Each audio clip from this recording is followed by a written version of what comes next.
Hello दोस्तों, स्वागत है आपका आपके इस चैनल पर। आज फिर इस वीडियो में मॉडल सेटर का जो बच गया था 11 से अब सॉल्व करेंगे। 1 से 10 तक के सब्जेक्टिव जो 2 नंबर का क्वेश्चन था उसको सॉल्व कर दिया है। लिंक डिस्क्रिप्शन में दे देंगे, आप देख लीजिए। ठीक है, तो फिर इस वीडियो में हम 11 से स्टार्ट करेंगे, टोटल 20 तक वीडियो बनाएंगे। तो चलिए देखिए 11 नंबर क्वेश्चन क्या है। इंटीग्रेट से है। इंटीग्रेट और डिफरेंशिएट से आपको बहुत सारे क्वेश्चन देखने को मिलेंगे। तो देखिए ये बहुत जटिल सा दिख रहा है लेकिन बहुत छोटा है। देखिए कैसे इसको मैं, देखिए इंटीग्रेट है तो ऊपर वाला को हम a प्लस बी का स्क्वायर पर तोड़ देंगे। दिया हुआ है रूट अंडर एक्स का ए स्क्वायर होता है, एक का एक square plus 2 root under x होता है। a प्लस बी का स्क्वायर पर तोड़ दिए। अब यहाँ पर देख रहे हैं कि दो सब में से कॉमन निकल जाएगा कितना, रूट अंडर एक्स। यहाँ बचेगा कितना, एक्स प्लस यहाँ कितना बचेगा 2 रूट अंडर एक्स प्लस 1 बचेगा। देखिए यहाँ पर एक्स है तो देखिए root under x into root under x कितना होता है, एक्स होता है। तो मतलब एक्स को हम 2 रूट अंडर में लिखे थे और उसके बाद आधा इसमें से निकालिए तो बचा कितना, रूट अंडर एक्स। चलिए ना बात समझिए। अब देखिए डी एक्स, अब इसको सॉल्व कर लेते हैं। कितना आ जाएगा, ए रूट का एक्स स्क्वायर करेंगे तो कितना आ जाएगा, केवल एक्स, इसका 1 हो जाएगा प्लस 2 रूट एक्स हो जाएगा बटा में रूट अंडर एक्स है। उसके बाद यहाँ कितना बचेगा, एक्स और यहाँ plus 2 root under x plus 1। देखिए ये दोनों सेम ही है, बस इधर उधर है लेकिन है तो दोनों सेम ही। इसको ठीक से लिख रहे, इस एक को बाद में लिख लेते हैं, ऐसा सेम दिखेगा 2 रूट अंडर एक्स प्लस 1। ठीक है, इस प्रकार लिख दिया। अब देखिए दोनों सेम है, दोनों को काट देंगे इंटू डी एक्स। अब बचा कितना, integrate of 1 by root x d x. तो इसलिए आई बराबर कितना हो जाएगा, इसका इंटीग्रेट फॉर्मूला होता है, फॉर्मूला ही होता है 2 रूट एक्स प्लस सी। यही आपका आंसर इस प्रकार से हो जाएगा। ठीक है, तो ये तो डायरेक्ट फॉर्मूला है तो फॉर्मूला पर डायरेक्ट टूट गया। तो अब अगला क्वेश्चन देखते हैं, 12वां नंबर क्वेश्चन। देखिए क्या करेंगे, 1/2 प्लस कॉस एक्स दिया हुआ है। तो देखिए इस प्रकार के क्वेश्चन में आखिर क्या करते हैं, ये कैसे बनेगा इस क्वेश्चन को। तो देखिए अगर यहाँ अगर 1 प्लस कॉस एक्स आता है तो इसका फॉर्मूला हम जानते हैं, या तो 1 माइनस कॉस एक्स आता है उसका भी फॉर्मूला जानते हैं। लेकिन यहाँ 2 है तो 2 को हम 1 + 1 लिख सकते हैं। तो चलिए इसको उसी प्रकार लिखते हैं। देखिए कितना आ जाएगा, 1/, इसको कितना लिख सकते हैं, 1 + 1 plus cos x d x हो गया। 2 को हम तोड़ दिए 1 + 1 में। अब देखिए इतना का फॉर्मूला तो हम जानते हैं, कितना होता है 2 cos स्क्वायर x/2 होता है। ये होता है इसका फॉर्मूला 1/1 प्लस इसका कितना हो जाएगा 2 cos स्क्वायर x/2 dx।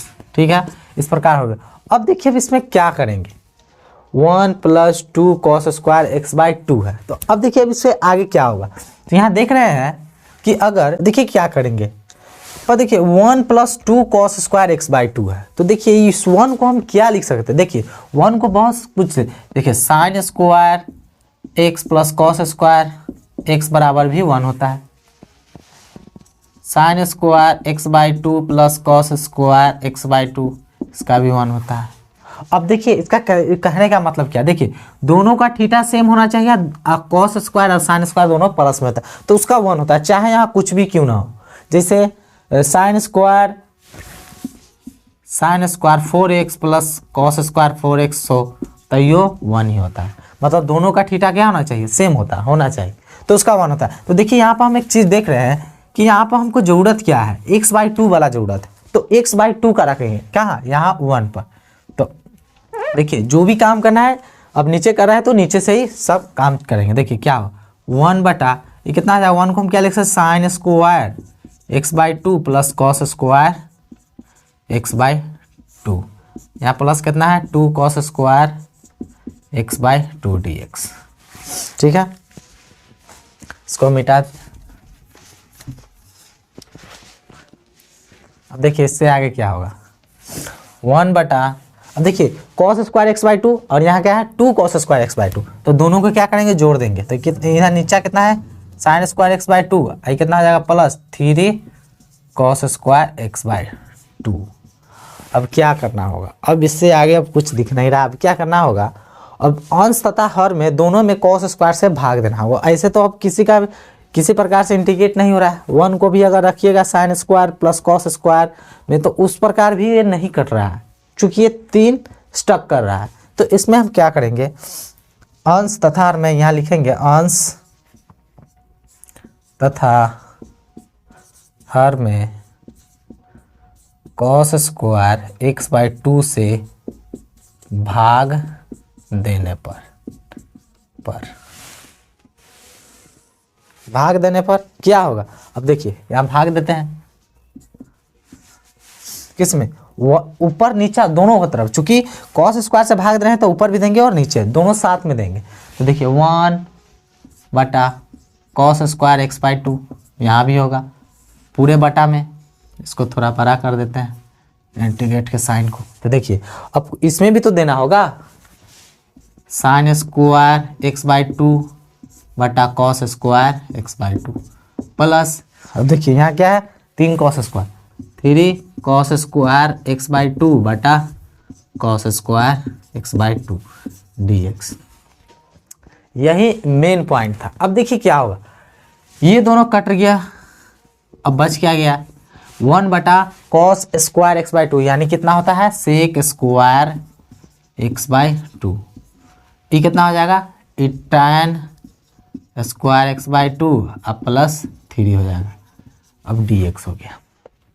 अब देखिए अब किस पर आ गया, ऊपर सेक स्क्वायर नीचा tan, तो ई स्क्वायर को ऐसे ना लिखकर आप ऐसे भी लिख सकते हैं इस प्रकार से, तो ये वही कोई बात नहीं, वैसे भी लिख सकते हैं। अब देखिए tan को मानने पर क्या सेक स्क्वायर आ रहा है, तो उसके हिसाब से इसको हम रखेंगे। तो देखिए यहाँ पर अब लेट मानना होगा, तो लेट कितना tan x बाई टू बराबर t, तो डिफ्रेंशिएट करेंगे बोथ साइड,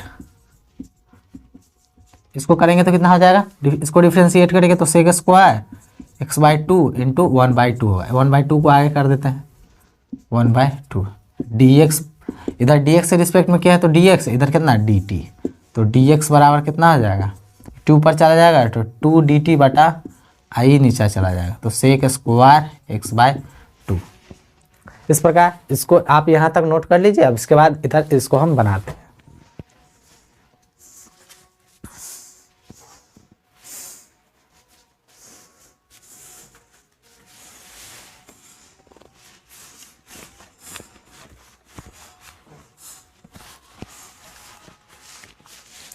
अब देखिए यहाँ तक हो गया।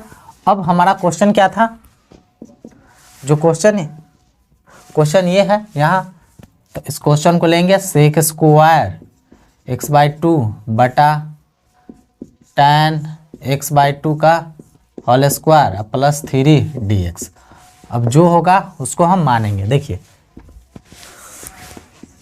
सेक स्क्वायर एक्स बाई टू बटा tan एक्स बाई टू की जगह कितना माने हैं, t माने हैं, तो यहाँ t है स्क्वायर है तो टी स्क्वायर हो जाएगा प्लस 3 इंटू dx का वैल्यू कितना है, यहाँ से dx का वैल्यू रख देंगे 2 dt बटा sec square x by two. अब सेक स्क्वायर से सेक स्क्वायर कट गया तो बचा 2 कांस्टेंट है, इसको बाहर निकाल लेंगे और dt बटा टी स्क्वायर प्लस 3 हो गया। अब देखिए किस पर बनेगा ये। देखिए अगर मान लीजिए कि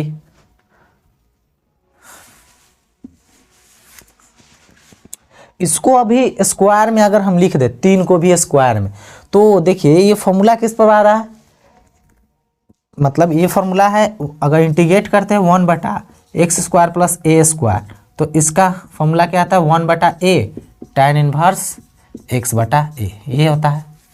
इस प्रकार फॉर्मूला आपने पढ़ा होगा। तो देखिए वहीं पर देखिए यहाँ x है तो x होगा, जिसके रिस्पेक्ट में चलेंगे यहाँ t के रिस्पेक्ट में t, तो t भी हो सकता है, तो कोई दिक्कत नहीं है। आप तो अगर मान लीजिए कि यहाँ t के स्क्वायर करते हैं तो यहाँ क्या हो जाता है, बस t हो जाता है, उसके अलावा कुछ नहीं, बस सिंपल सा लॉजिक है। तो देखिए इसको ठीक से लिख देते हैं टी स्क्वायर। तो अब देखिए 3 को हम स्क्वायर में कैसे लिखेंगे, चूँकि हम मान लीजिए 4 को स्क्वायर में लिख सकते हैं, 9 को स्क्वायर में लिख सकते हैं, 16 को स्क्वायर में, लेकिन 3 को हम कैसे लिखेंगे। तो लिख सकते हैं, बिल्कुल लिख सकते हैं। देखिए कैसे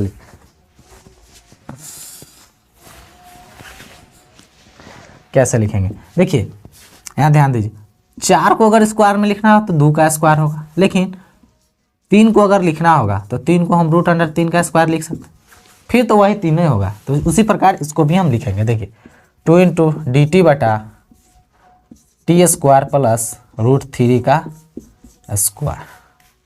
अब देखिए कितना हो जाएगा, वो क्या बोले 1 बटा ए कितना है √3 है, और tan इनवर्स जो t है वो t बटा a कितना है √3 प्लस c।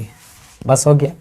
अब इसके आगे आप इसका वैल्यू रख दीजिए, वैल्यू रखिएगा तो कितना हो जाएगा, 2 बटा √3 होगा, गुना हो जाएगा। तो अब tan इनवर्स t का वैल्यू कहाँ है, यहाँ पर है, कितना tan x/2 बटा √3 प्लस c। यही आंसर हो जाएगा आपको, यहाँ पर ये आंसर है। देखिए इसको काट नहीं सकते, ये कटेगा नहीं, चूंकि इसका पूरा थीटा ही है, तो आप इसको नहीं काट सकते। ठीक है, तो यही आपका आंसर फाइनली आई बराबर हो जाएगा इतना। ठीक है, 13 नंबर क्वेश्चन को हम कैसे बनाएंगे। इस क्वेश्चन को बनाने देखिए e⁻x - 1 बटा e⁻x + 1 इस प्रकार। तब इस क्वेश्चन में आप देखिए इसको 2 तरीके से हम बना सकते हैं, लेकिन सिंपल वाला आसान तरीका से चलेंगे। देखिए कॉमन लेके भी बना सकते हैं, नहीं तो वैसे नहीं बनाएंगे, वो कुछ ज़्यादा बड़ा हो जाएगा। तो इसको हम क्या करते हैं, मैनेज करके बनाते हैं। मैनेज करते हैं किसी भी इंटीग्रेशन में अगर मैनेज आकर आप करना सीख जाते हैं या फिर आता है आपको, तो वो बहुत ईजी हो जाता है, मतलब छोटा में ही बन जाएगा। तो उसी प्रकार देखिए इसको हम मैनेज कैसे करेंगे। कितना हो जाएगा, e⁻x है, तो इसमें हम क्या करेंगे, नीचे वाला को काटने के लिए यहाँ -1 है ना, ठीक है, तो हम एगो +1 कर देंगे या -1 कर देंगे, तो कोई फर्क नहीं होगा। हो सकता है इस पर नहीं होगा। तो देखिए e⁻x + 1। अब पूछेंगे आप ऐसा क्यों किया है, तो देखिए बता देते हैं। अगर इसको एक साथ रख देंगे तो देखिए नीचे वाला दोनों एक साथ कट जाएगा, आई -1 कितना हो जाएगा, 2 हो जाएगा। तो बस उसी प्रकार देखिए e⁻x आई प्लस को इसके साथ रख देंगे, आई -1 और -1 कितना है, -2 हो जाएगा। बटा कितना है, e⁻x + 1 dx। अब दोनों के क्या करेंगे, ये जो है ये सबके साथ जाए, एक बार इसके साथ दे देंगे, एक बार इसके साथ देंगे, तो देखिए कितना आ जाएगा, e⁻x + 1 बटा e⁻x + 1, ठीक है, -2 बटा e⁻x + 1। इस प्रकार से इसको हम बनाएंगे। अब देखिए क्या होगा, ये दोनों तो कट गया, दोनों कट गया, ये नहीं कटा, तो क्या करेंगे, यहाँ कितना आ जाएगा dx, दोनों को अलग कर देते हैं। ठीक है, यहाँ नहीं बचा, कितना हो, 1 तो बचा, 1 - 2 बटा e⁻x + 1 dx। अब यहाँ से इन दोनों को हम अलग कर देते हैं। अब देखिए 1 को अलग करेंगे तो यहाँ केवल dx होगा, अब माइनस है तो -2 है तो 2 को हम बाहर निकालेंगे। अब कितना आ जाएगा, ऊपर 1 बटा e⁻x + 1 dx बच गया। अब देखिए क्या होगा, इसका तो x हो जाएगा, चलिए इसमें कोई दिक्कत नहीं है। लेकिन यहाँ पर हम देख रहे हैं कि इस प्रकार इसको हम नहीं कर सकते। क्या होगा, देखिए अगर इसको अगर आप चाहेंगे कि log e⁻x + 1 लिख दें तो ये गलत हो जाएगा। क्या हो जाएगा, ये गलत हो जाएगा। क्यों गलत हो जाएगा, देखिए चूंकि हमको अगर इसको डिफ्रेंशिएट करें या फिर इंटीग्रेट करें, हमको e⁻x ही बच रहा है, लेकिन ऐसा नहीं होना चाहिए, या तो t आना चाहिए या तो केवल x होना चाहिए, लेकिन वैसा कुछ नहीं हो रहा। तो क्या करेंगे, फिर इसमें मैनेज हमको करना पड़ेगा। क्या करना पड़ेगा, देखिए अपर और लोअर में e⁻x से भाग देना होगा, एक में भी दे दिए e⁻x बटा e⁻x, इसमें भी देना होगा +1 बटा e⁻x। इस 1 में e⁻x दिए, फिर e⁻x में फिर से e⁻x से भाग दिए, फिर 1 में e⁻x से भाग दिए। अब इसे यहाँ से हम सॉल्व कर लेते हैं। इसको करेंगे तो e⁻−x लिख सकते हैं, 1 बटा में है तो लिख सकते हैं, दोनों कट जाएगा तो 1 प्लस इसको क्या लिख सकते हैं, e⁻−x dx। बस अब देखिए, अब इसको लेट मारने पर ये आ रहा है, देखिए 1 को तो 0 हो जाएगा, इसको कितना हो जाएगा, माइनस e⁻−x हो जाएगा। तो e⁻x तो आ रहा है, तो लेट 1 प्लस e⁻−x = t। तो डिफ्रेंशिएट करेंगे बोथ साइड, तो कितना आ जाएगा, 1 का तो 0 हो जाएगा, इसको करेंगे तो माइनस ई का power minus x d x बराबर डी टी। तो डी एक्स इक्वल टू कितना आ जाएगा, माइनस डी टी बटा ई का पावर एक्स, इस प्रकार हो जाएगा। अब इसको हम आगे बनाते हैं।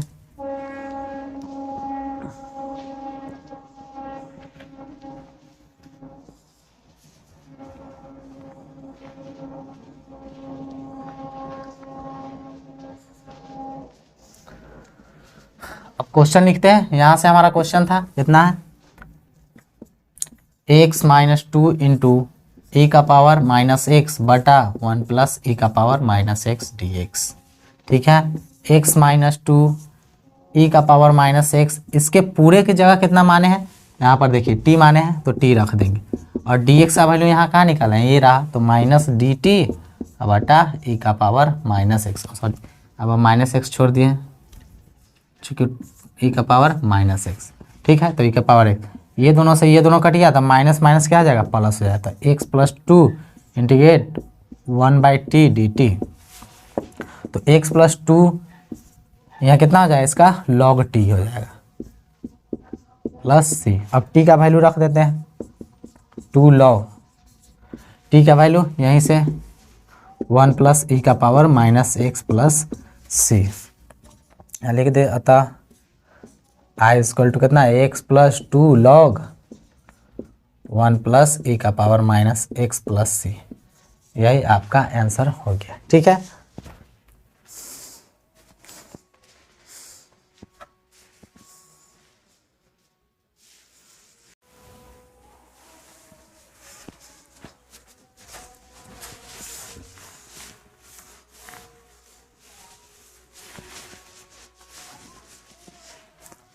अब देखिए 14 नंबर भी इंटीग्रेशन से ही। देखिए क्या करेंगे इसमें, π/2 अपर लिमिट और लोअर 0 है, अब cos क्यू थीटा और डी थीटा करना है। तो क्या करेंगे इसमें, देखिए इंटीग्रेट में आप जानते हैं कि cos क्यू थीटा का एक फॉर्मूला होता है, कितना होता है, cos 3 theta plus 3 cos theta बटा 4, ये होता है। मतलब इसके जगह पर ये हम लिख सकते हैं। तो देखिए हम लिख देंगे π/2 0 और cos 3 theta plus 3 cos theta बटा 4 डी थीटा। ठीक है, अब इसको अलग अलग कर लेंगे, इंटीग्रेट ऑफ π/2 0 1/4 सबके लिए है, तो सबके लिए हम निकाल लेते हैं, 1/4 दोनों के लिए है। अब देखिए एक बार cos 3 थीटा को करना है डी थीटा के रिस्पेक्ट में, प्लस इंटीग्रेट π/2 0, 3 है, 3 को बाहर निकालते हैं, cos थीटा डी थीटा। ठीक है, क्लियर है। देखिए 1/4 सबके लिए निकाल लिए और cos 3 थीटा को इधर कर लिए और 3 cos थीटा को इधर कर लिए। ठीक है, अलग अलग कर लिए सबको, तो 1/4। अब देखिए क्या करेंगे, cos 3 थीटा का इंटीग्रेट क्या होता है, sin 3 थीटा, अब बटा कितना 3 है ना इसके थीटा में, तो 3 हो जाएगा, प्लस 3 है तो 3, यहाँ cos का भी होता है क्या, sin थीटा।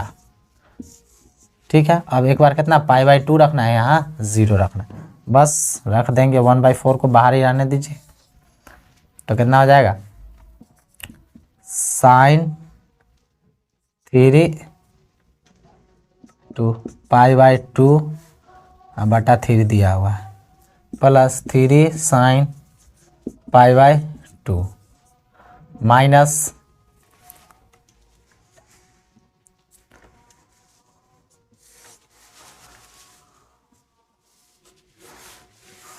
ये 1/4 दोनों के लिए। ठीक है, 1/4 दोनों के लिए है, तो इसको इस प्रकार भी लिख सकते हैं, अंत में लिख लेंगे। इसको कितना हो जाएगा, साइन, अब एक बार 0 रखना है, साइन 3 इंटू 0 बटा 3 प्लस 3 साइन 0।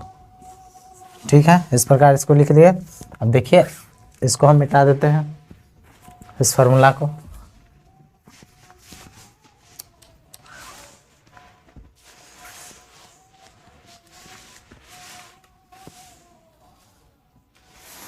अब देखिए क्या होगा, इसको हम अगर सॉल्व करते हैं 1/4 तो सबके लिए रहेगा, इक्वल टू 1/4।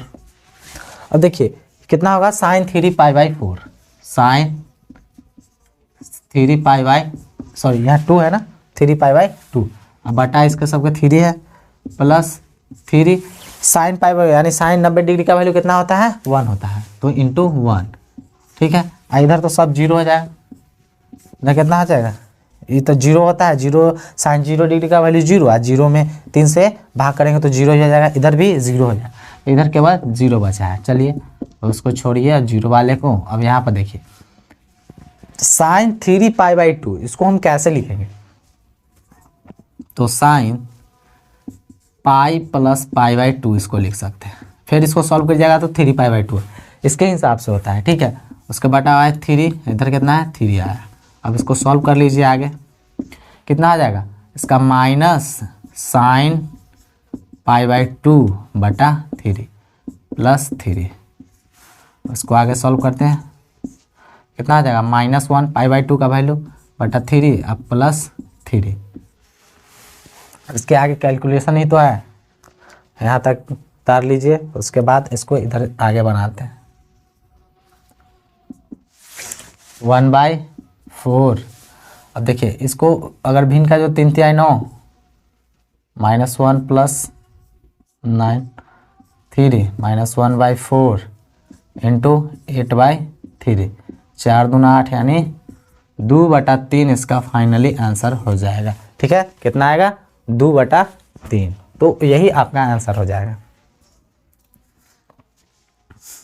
अब देखिए 15 नंबर क्वेश्चन क्या है, 15 नंबर क्वेश्चन है, मतलब इसको चेक करना है, यानी प्रूव करना है क्या इसके बराबर ये आता है कि नहीं, मतलब इसका मान क्या इसके बराबर आता है कि नहीं। तो चलिए ठीक है, हम RHS LHS से चलते हैं, इसका LHS, ठीक है। तो हमारा क्वेश्चन क्या है, इंटीग्रेट ऑफ पाई/2 0 साइन स्क्वायर x dx, तो इसको i हम मान के चलते हैं, लेट। अब देखिए क्या है, इसको समीकरण 1 मान लीजिए, नहीं तो एक और तरीका साइन स्क्वायर का फॉर्मूला रख के उसके बाद सॉल्व कीजिएगा तो भी वही सेम ही आएगा, इसको भी कॉस स्क्वायर का भी रख के करिएगा तो उसका भी मान सेम ही आएगा, लेकिन हम उतना बड़ा नहीं कर रहे, हमको प्रॉपर्टी जब मालूम है तो क्यों करेंगे ऐसा। तो इसको सिंपल से में सॉल्व कर लेंगे। देखिए कितना आ जाएगा पाई/2 0, इसको साइन स्क्वायर पाई/2 माइनस x dx। अब इसको सॉल्व कर लेंगे, कितना आ जाए, सब आई लेकर चलते हैं, पाई/2 0, इसका कितना आ जाएगा चेंज हो जाता है तो कॉस स्क्वायर x dx, तो ये हमारा क्या हो गया समीकरण 2। तो हम चल देंगे समीकरण 1 तथा 2 से, क्या करते हैं दोनों समीकरण को जोड़ते हैं। तो देखिए इधर i प्लस आई हो जाएगा, i प्लस आई, इधर पाई/2 0 sine square x dx plus ये कितना है, इसको भी जोड़ेंगे पाई/2 0 कॉस स्क्वायर x dx। अब देखिए क्या होगा, इधर कितना आ जाएगा 2i। अब देखिए दोनों तो सेम ही है, तो एक को इंटीग्रेट के अंदर ला देते हैं, पाई/2 0 sine square x plus cos square x dx, चूंकि दोनों सेम है, दोनों सेम है, तो इसको क्या लिखते हैं 2i है, तो ठीक है, इस sine square plus cos square कितना होता है 1 होता है, यानी dx होगा। 2i कितना आ जाएगा x, तो एक बार x के जगह पाई/2 रखना है, एक बार 0 रखना है, तो 2i इक्वल टू कितना हो जाएगा, यहाँ हो जाएगा आपका एक बार पाई/2 माइनस 0 हो जाएगा, तो 0 तो ये तो ख़त्म हो जाएगा, तो i बराबर कितना हो जाएगा पाई/4 आया। तो ये क्या आया LHS आया, यानी LHS इक्वल टू पाई/4 आया। तो क्या हम अब चेक करते हैं दूसरा वाला, ये वाला, क्या ये भी पाई/4 आता है या नहीं आता है। तो इतना आप नोट कर लीजिए, उसके बाद हम अब RHS लेके सॉल्व करते हैं।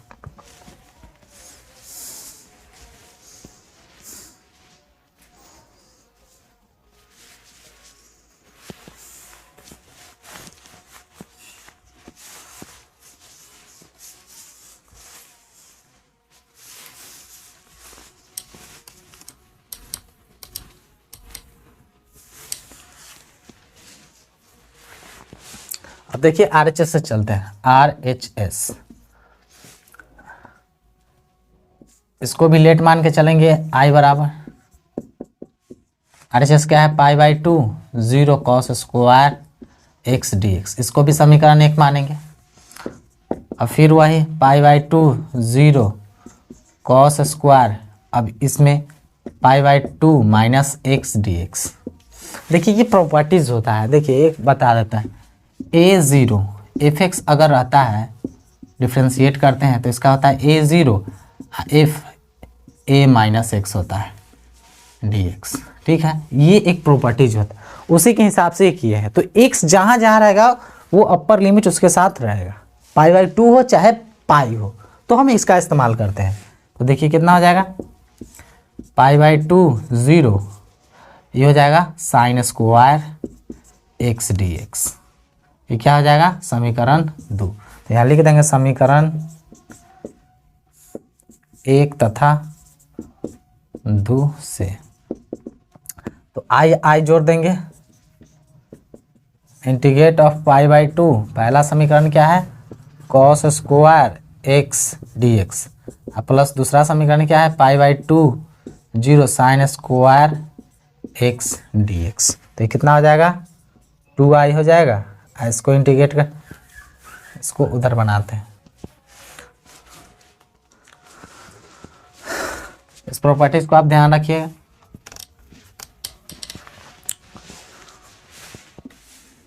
अब देखिए क्या हो जाएगा, इधर 2i हो जाएगा, 2i इंटीग्रेट ऑफ, ये देखिए दोनों सेम है, pi by two 0 pi by two 0, दोनों का अपर लोअर लिमिट है, तो ये दोनों को साथ कर देंगे। तो pi by two 0 cos square x plus sign square x d x हो गया। यहाँ पर 2i integrate of pi by two 0 कितना होता है, इसका भी तो 1 ही होता है, तो 1 या मतलब dx, 1 इंटू ऐसे लिखें तो dx ही होगा।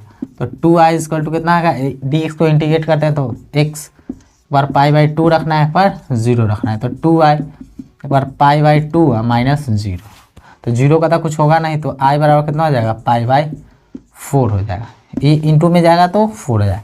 तो देखिए यहाँ LHS भी कितना आया था, पाई बाई 4 आया था, RHS भी कितना आया 4, तो ये इसका मतलब RHS और LHS बराबर कितना आया, पाई बाई 4, तो प्रूफ दैट हो गया, ठीक है। तो इस प्रकार इसको हम लिख देंगे।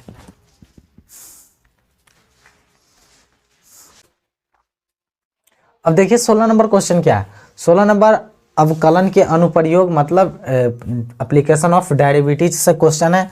क्या है, बहुत इजी है, मतलब इसमें इंक्रीजिंग यानी वर्धमान और ह्रासमान यानी डिक्रीजिंग पता करना है। क्या है, इस दोनों में से कौन सा इंक्रीज वाला होगा कि डिक्रीजिंग होगा। तो क्या होता है, पहले देखिए एफ एक्स आपको क्या दिया हुआ है, f x equal to x square minus 4x plus 3।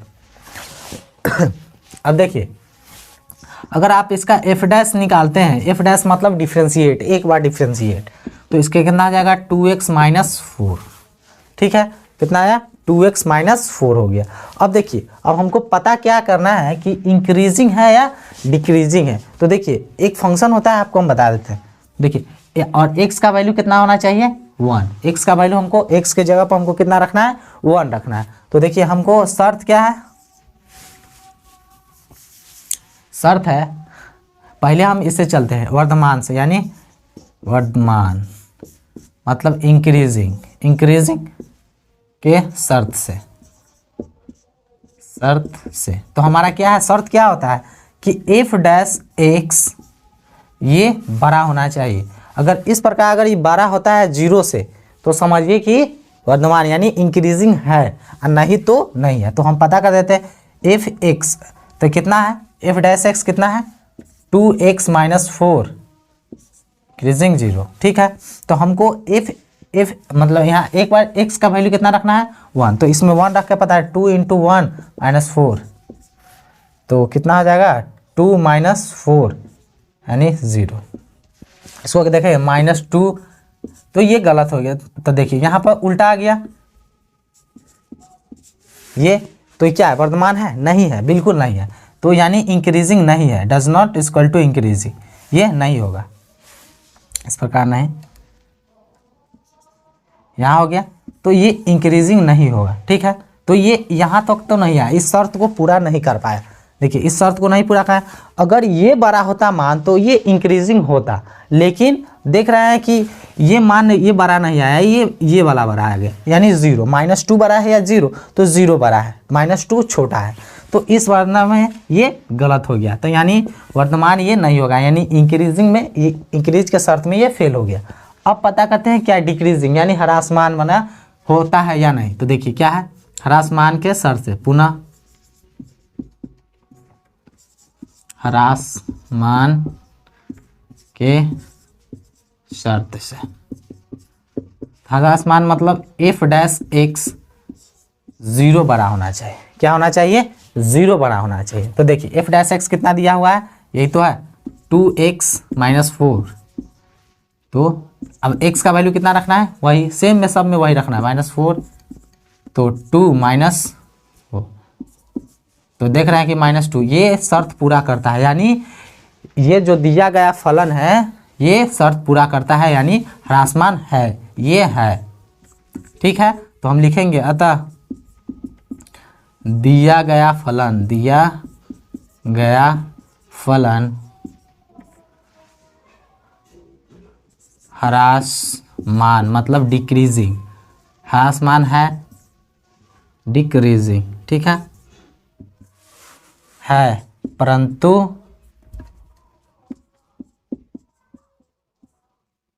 वर्तमान नहीं है, मतलब इंक्रीजिंग नहीं है,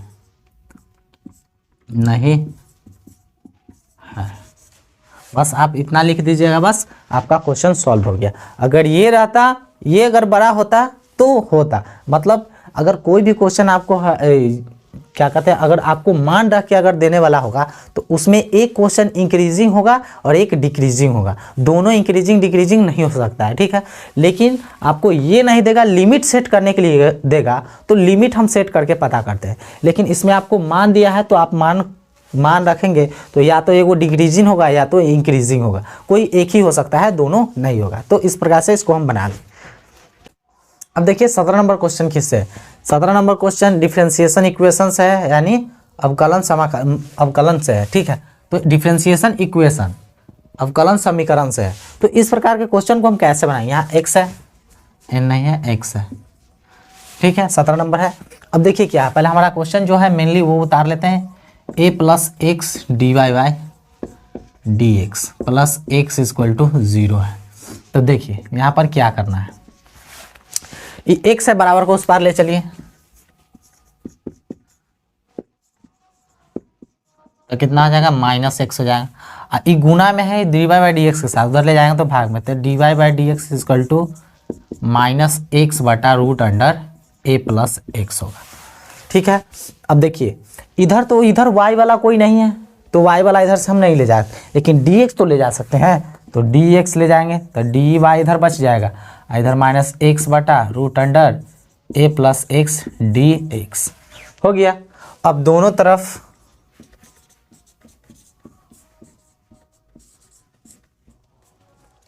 समाकलन करने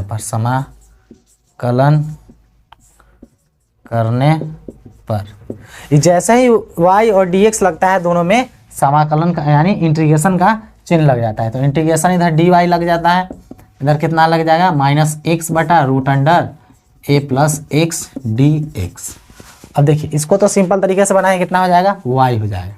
चलिए, लेकिन इसको हम कैसे बनाएंगे, अब देखिए इस प्रकार के क्वेश्चन को हम कैसे लेट मान के बनाएंगे। यहाँ से आपको लेट मानना पड़ेगा, इसमें पहले इसको हम बाद में करते हैं, पहले यहाँ पर लेट मान लेते हैं। लेट a + x = हम t मान लेंगे, तो यहाँ से x का वैल्यू हम फाइंड आउट कर लेते हैं, x का वैल्यू कितना होगा, t - a हो जाएगा यहाँ से।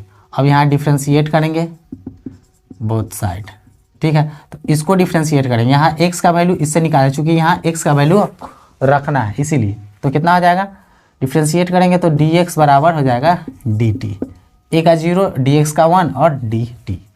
अब क्या करेंगे, यहाँ पर dy ticket minus into x का वैल्यू हम कितना निकाले हैं, t - a बटा √, ये पूरे के अंदर कितना मान ले हैं, t, उसके बाद dx तो बराबर ही है किसके, dt के, तो यहाँ से हो गया, तो ui हो जाएगा, अब माइनस से गुना कीजिएगा तो कितना हो जाएगा, a - t अब बटा √t dt। अब y इक्वल टू, इसको सॉल्व कीजिएगा तो कितना आ जाएगा, a बटा root under t d t, दोनों को अलग कर लेते हैं, इंटीग्रेट t बटा root under t d t. ठीक है, अब देखिए काट लेंगे, इसका a बाहर हो जाएगा, इंटीग्रेट 1 बटा टी माइनस डी टी, इसको काटेंगे तो ये रूट टी डी टी हो जाएगा। यहाँ तक हो गया। अब आप इसको उतार लीजिए, हम इधर बना देते हैं।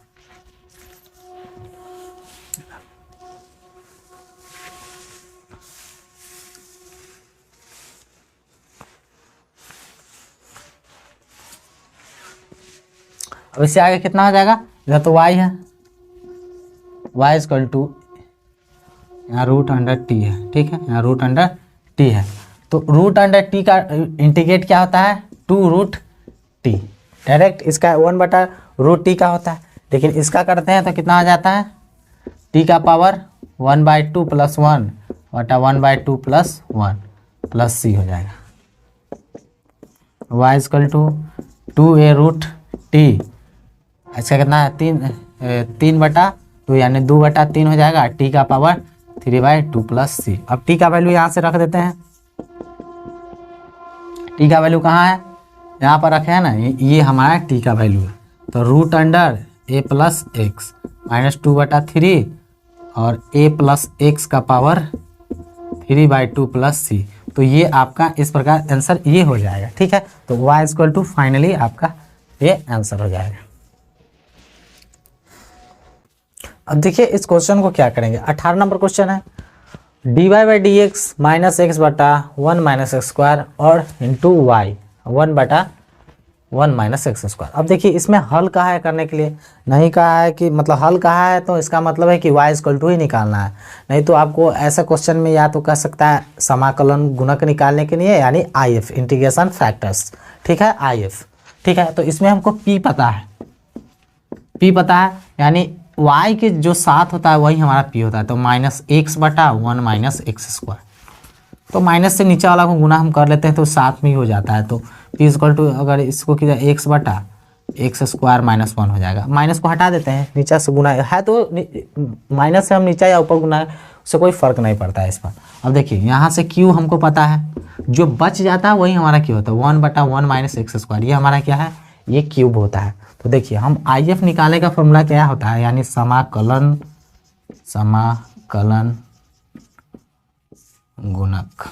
गुणक बोले तो IF, तो IF बराबर होता है इंटीग्रेट e का power integrate p dx। Integrate p का वैल्यू कितना है, x बटा एक्स स्क्वायर माइनस 1 dx। अब देखिए क्या करेंगे, अब ये तो लॉग में आएगा, सिंपल सा लॉजिक है। देखिए कैसे, अब इसको लेट मानना पड़ेगा, कितनों, लेट एक्स स्क्वायर माइनस 1 बराबर टी, डिफ्रेंशिएट करेंगे तो कितना आ जाएगा 2x dx बराबर dt, तो dx इक्वल टू आ जाएगा dt बटा 2x। देखिए कितना आ जाएगा, हमारा IF है तो e का पावर ऊपर कितना है x है, तो x बटा, देखिए इस पूरे जगह एक्स स्क्वायर माइनस 1 की जगह कितना माने है t, तो t रख देंगे, और यहाँ dx का वैल्यू कितना आया है, dx का dt बटा 2x। अब x से x कट गया, ठीक है, तो कितना e का पावर ही सब में हो रहा है, यानी 1/2 बाहर निकाल जाएगा, 1 बटा टी डी टी हो जाएगा। इसको निकालेंगे, e का पावर 1/2 log t, ठीक है, तो e का पावर 1/2, e का पावर थोड़ा बड़ा में लिखते हैं 1/2 इंटीग्रेट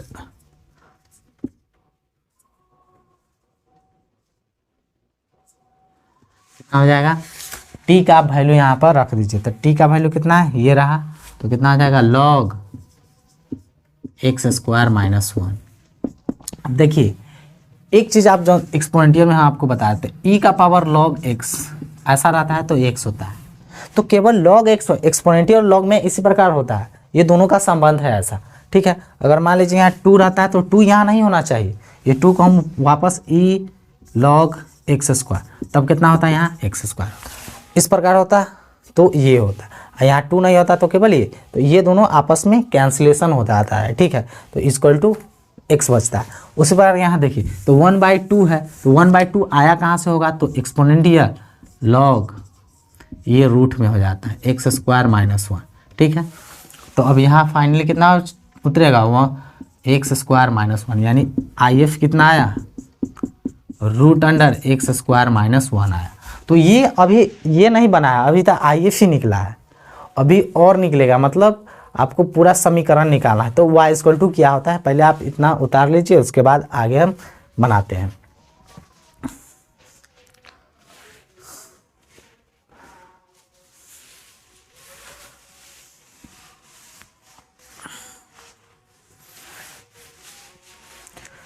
तो देखिए y इंटू आई एफ समीकरण बराबर होता है समीकरण इक्वल टू, ठीक है, बराबर इंटीग्रेट आई एफ नहीं तो q into I F D x होता है। अब देखिए आई एफ क्या है, यहाँ पर आई एफ यहाँ से निकाल लेंगे, इंटू आई एफ का वैल्यू यहाँ से हम निकाले हुए हैं root under x square minus 1।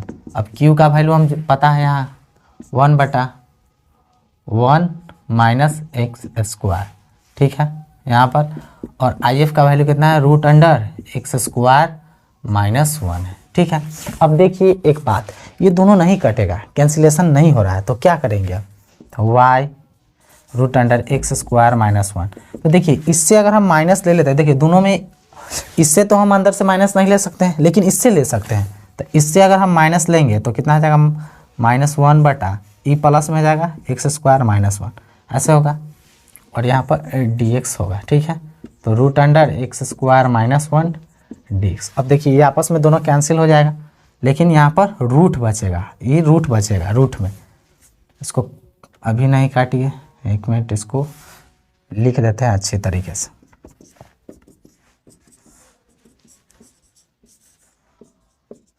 -1।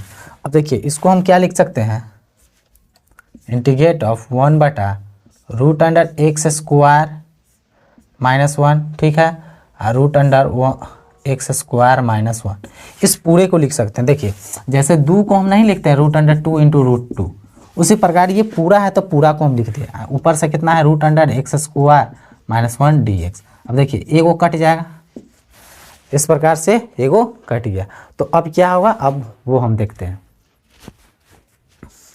इधर हो गया, इसको हम मिटाते हैं।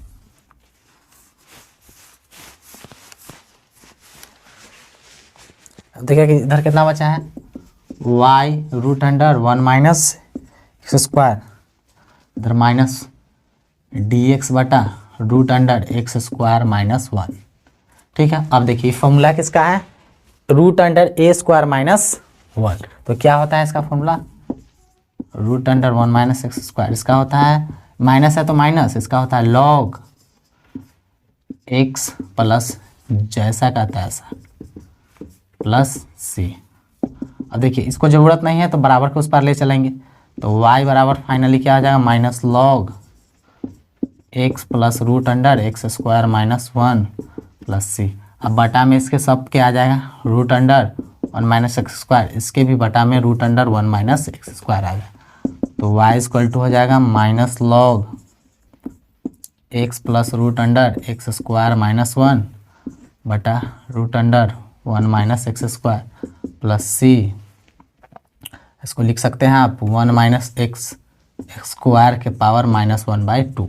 तो यही आपका इतना बड़ा आंसर होगा। इसको इस प्रकार से इसको हम बनाएंगे। ये थोड़ा लंबा हो जाता है, लेकिन आपको 2 मार्क्स का है तो आप आईएफ तक ही निकाल कर छोड़ दीजिएगा। समाकलन गुणक अगर कहेगा तो बहुत अच्छा है बात, नहीं तो आप समाकलन, चूँकि 2 मार्क्स का है, ये सब 5 मार्क्स के लिए क्वेश्चन है। मतलब हल करना है तो यानी पूरा y तक का वैल्यू निकालना होता है, y तक, नहीं तो आप आईएफ डायरेक्ट आईएफ का फॉर्मूला भी जस्ट लिखे हैं, नहीं तो ये आपके ऑब्जेक्टिव में भी पूछा जाता है, e के पावर p dx, ये आपके ऑब्जेक्टिव में भी पूछा जाता है, यानी इंटीग्रेशन फैक्टर्स या समाकलन गुणक।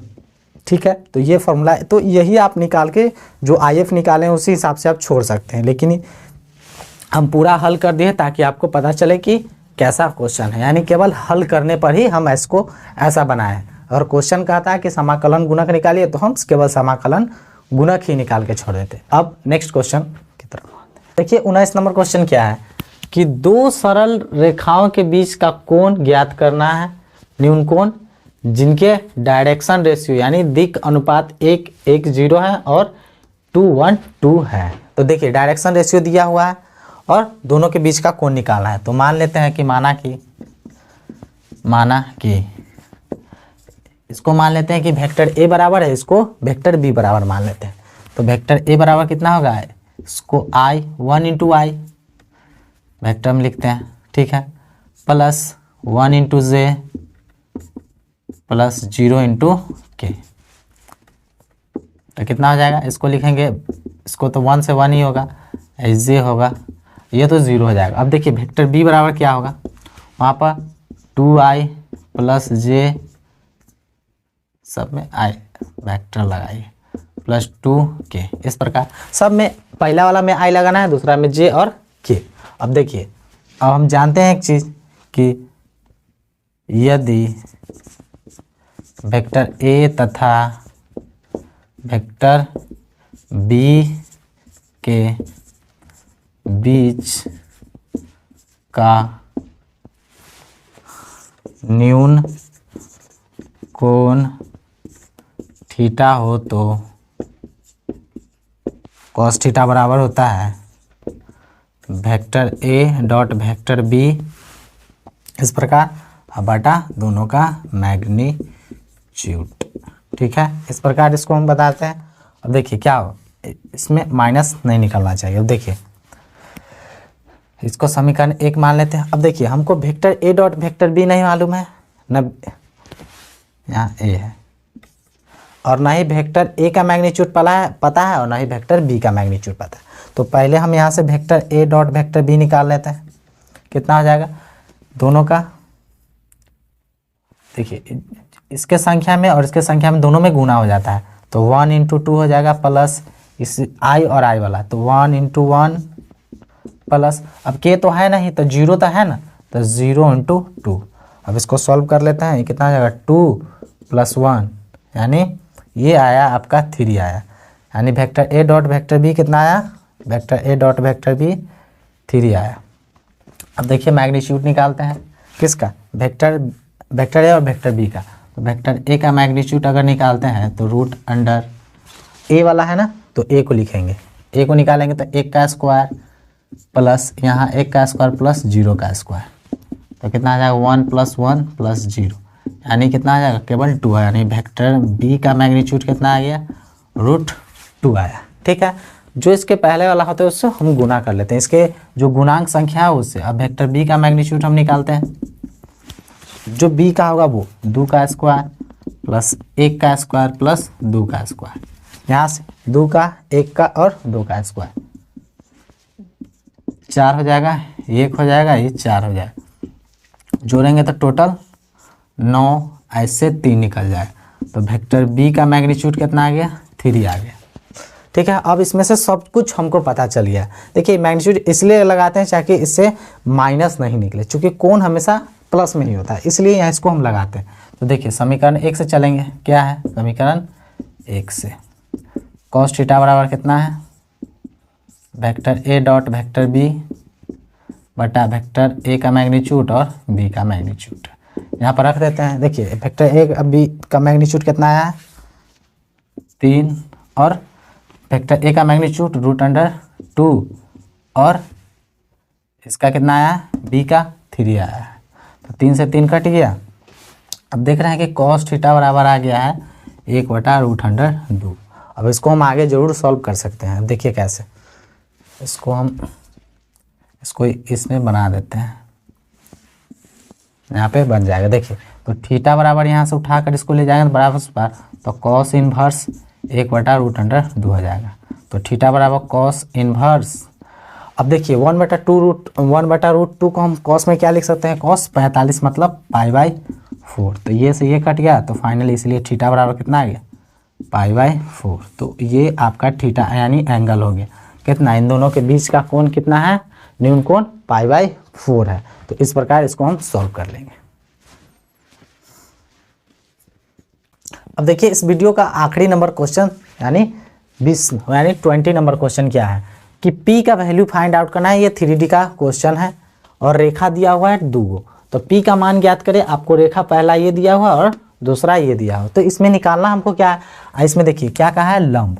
तो देखिए परपेंडिकुलर में क्या होता है कि L1 L2 plus M1 M2 plus N1 N2 बराबर होता है 0। ठीक है, ये परपेंडिकुलर यानी लंब के लिए। देखिए ये ऑब्जेक्टिव में अक्सर आप पूछा जाता है। और एक अगर कहे कि समांतर के लिए क्या होता है, तो समांतर के L1 बटा L2 बराबर M1 बटा M2 बराबर N1 बटा N2 ये होता है। तो ये दोनों अक्सर आप पूछे जाते हैं ऑब्जेक्टिव के पर्सपेक्टिव से। तो देखिए L और M हमको कहाँ से मिलेगा, तो देखिए नीचा वाला जितना सब होता है ये पहला L1 M1 और N1 है। इसको कहते हैं, ये है हमारा L2 M2 और N2। तो देखिए ये सीधा सीधा नहीं दिया हुआ, ये रेखा उलट फेर दिया हुआ है। तो इसको हम सीधा करेंगे, उसके बाद हमको ठीक से पता चलेगा कि L1 और L2 और M1 M2 और N1 N2 सब पता करेंगे। तो देखिए क्या होता है, पहले हम इसको मिटा देते हैं। तो लंब है तो लंब का हमको इस्तेमाल करना है। तो देखिए हमारा रेखा क्या है, पहला रेखा हम लिख लेते हैं, इसको हम सीधा करेंगे।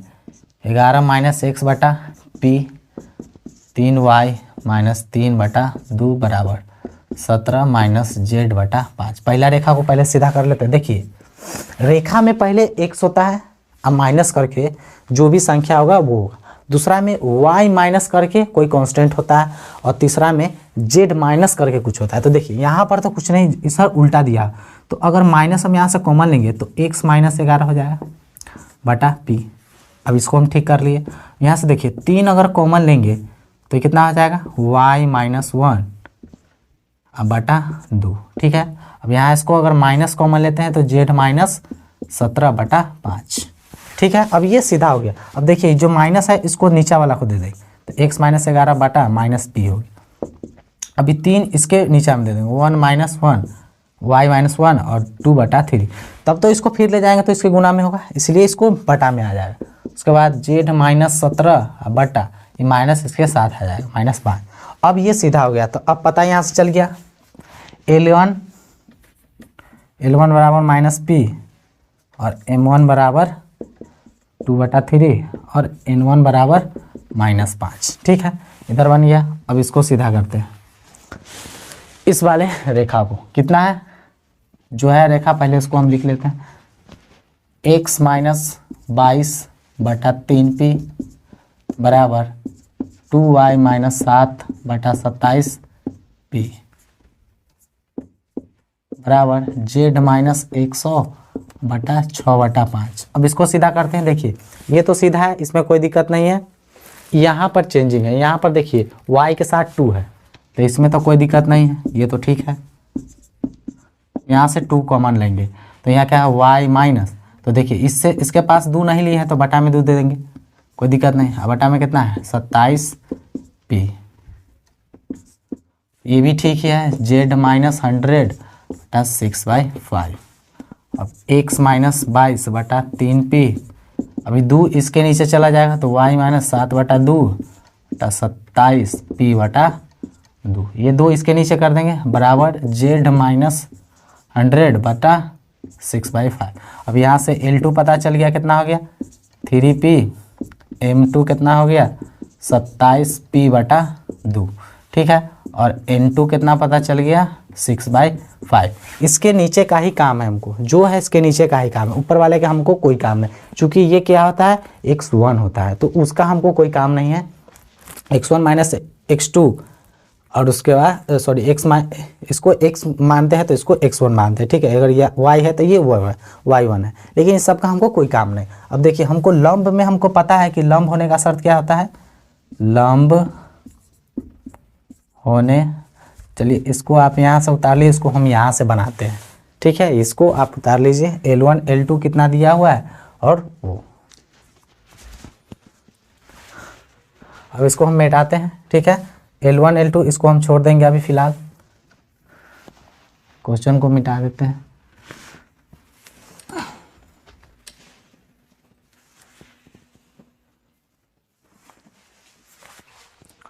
पहले यहाँ क्या करते हैं, लिखेंगे लंब होने के शर्त से तो हमारा लंब होने का शर्त क्या होता है, L1 L2 plus M1 M2 plus N1 N2 बराबर 0 होता है। तो हम देख देंगे L1 का वैल्यू कितना है -P, L2 का वैल्यू कितना है 3P प्लस M1 का वैल्यू कितना है 2/3, M2 का वैल्यू कितना है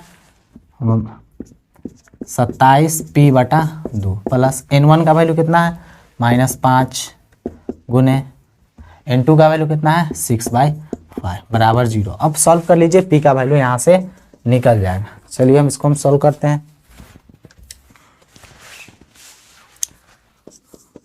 कितना आ गया -3P², 2 से 2 कट गया, 3 से 3 27 तो प्लस 9P, ये कितना आ जाएगा 5 से 5 कट गया यानी -6 = 0। यहाँ से -3 कॉमन लेंगे, P² यहाँ पर कितना आ जाएगा -3P + 2 = 0 हो जाएगा।